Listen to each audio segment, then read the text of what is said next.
November 2021 mendatang, Panglima TNI Marskal TNI Hadi Cahyanto akan memasuki masa pensiun. Meski masih sekitar 4 bulan lagi, berbagai isu mengenai pengganti Hadi Cahyanto sudah merebak. Hal ini bisa dianggap wajar lantaran posisi Panglima TNI merupakan jabatan strategis. Di tangan Panglima TNI lah kekuasaan menggerakkan pasukan bisa dilakukan. Menurut Undang-Undang Nomor 34 Tahun 2004 tentang TNI, disebutkan bahwa jabatan Panglima TNI diangkat dan diberhentikan oleh Presiden dengan persetujuan DPR.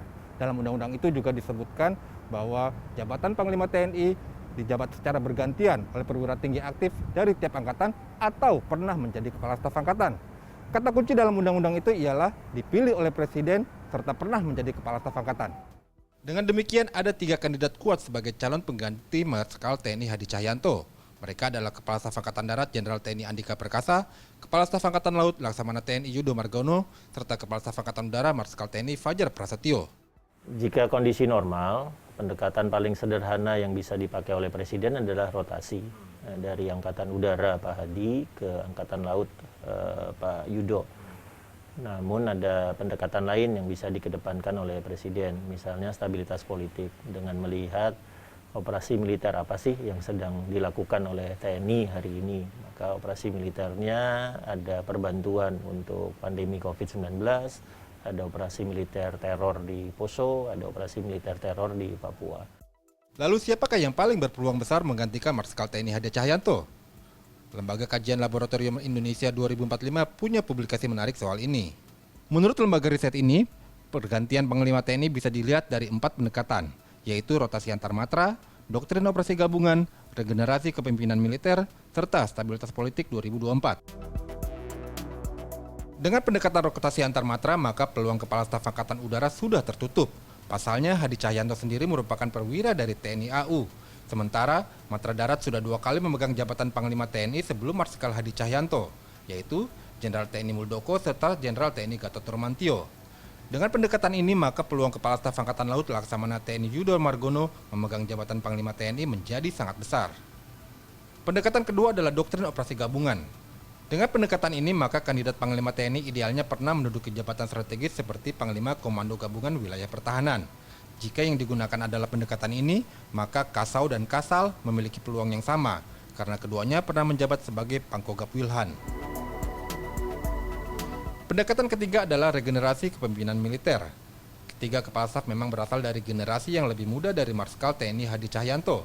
Andika Perkasa berasal dari Angkatan 87, sementara Yudo Margono dan Fajar Prasetyo berasal dari Angkatan 88. Ketiganya memiliki peluang yang sama menjabat Panglima TNI. Namun menurut Lembaga Kajian Laboratorium 2045, idealnya Panglima TNI berasal dari Angkatan 89.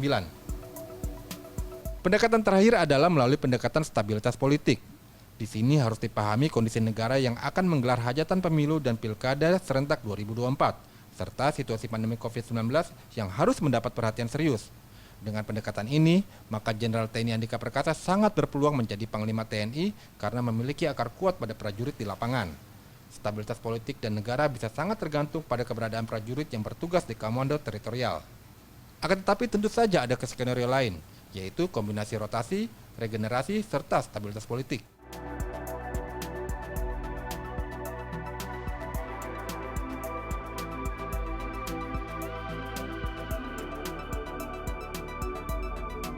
Jadi karena yang dikedepankan sekarang stabilitas dan operasi militer, Andika sebagai Kasat yang akan menjadi Panglima TNI.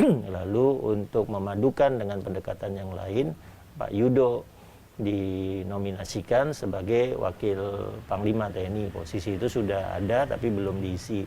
Maka kemudian nanti ketika Pak Hadi diganti, semua pendekatan yang dibutuhkan untuk mendapatkan posisi pimpinan Mabes TNI yang ideal itu dicapai. Ada Pak Andika sebagai Panglima mewakili pendekatan stabilitas dan operasi militer, lalu Pak Yudo sebagai Wakil Panglima mewakili pendekatan rotasi, regenerasi, dan juga operasi gabungan. Siapapun yang terpilih menjadi Panglima TNI nantinya akan menghadapi permasalahan berat. Secara internal, Panglima TNI diharuskan melanjutkan reformasi TNI sembari memperkuat profesionalisme.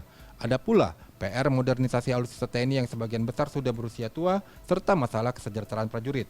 Di luar itu, TNI juga wajib membantu pemerintah memerangi pandemi COVID-19 serta mampu mengamankan pesta demokrasi tahun 2024. Berbagai analisa ataupun ramalan boleh saja dipublikasi sejumlah politisi ataupun pengamat.